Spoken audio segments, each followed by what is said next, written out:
Lebanon में pager धमाकों के बाद बैटरी और वॉकी टॉकी में धमाके हो रहे हैं। हाल ही में वॉकी टॉकी धमाकों में 20 लोगों की मौत हो गई, 400 से ज्यादा घायल हैं। बता दें कि कहीं से कोई हमला नहीं किया गया, लेकिन फिर भी धमाकों से लोग मर रहे हैं। पेजर ब्लास्ट की गुत्थी अभी तक सुलझी नहीं थी कि वॉकी टॉकी में विस्फोट होने लग गया।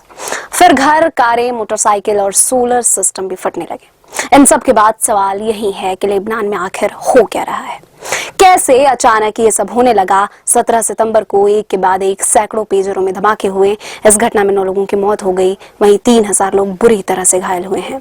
पेजर धमाकों से ही लेबनान डरा सहमा हुआ था। इन घटनाओं में मारे गए लोगों के जनाजे उठाए जा रहे थे। अचानक कुछ ऐसा हुआ जिसकी किसी ने कल्पना भी नहीं की होगी।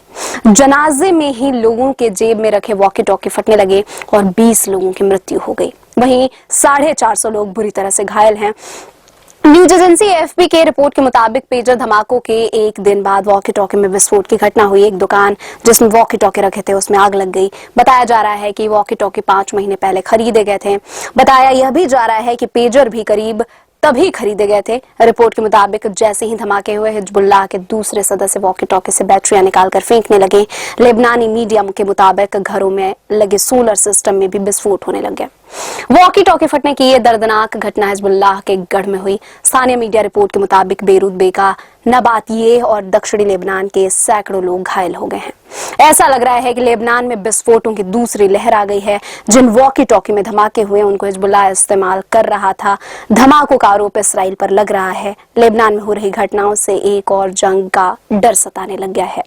लेबनान में मंगलवार को कम्युनिकेशन के लिए इस्तेमाल किए जा रहे सैकड़ों पेजर में एक साथ धमाके हुए।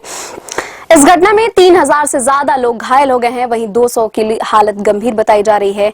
जब जेब में रखे पेजर एक के बाद एक फटने लगे तो कुछ ही समय बाद हिजबुल्लाह लड़ाकों की खून से लथपथ तस्वीरें और धमाकों के वीडियो सोशल मीडिया पर वायरल होने लगे। लेबनान में पेजर धमाके को लेकर कहा गया कि हो सकता है कि पेजर सिस्टम को हैक कर विस्फोट किया गया। इसका सीधा शक इसराइल और इसके खुफिया एजेंसी मोसाद पर जताया जा रहा है।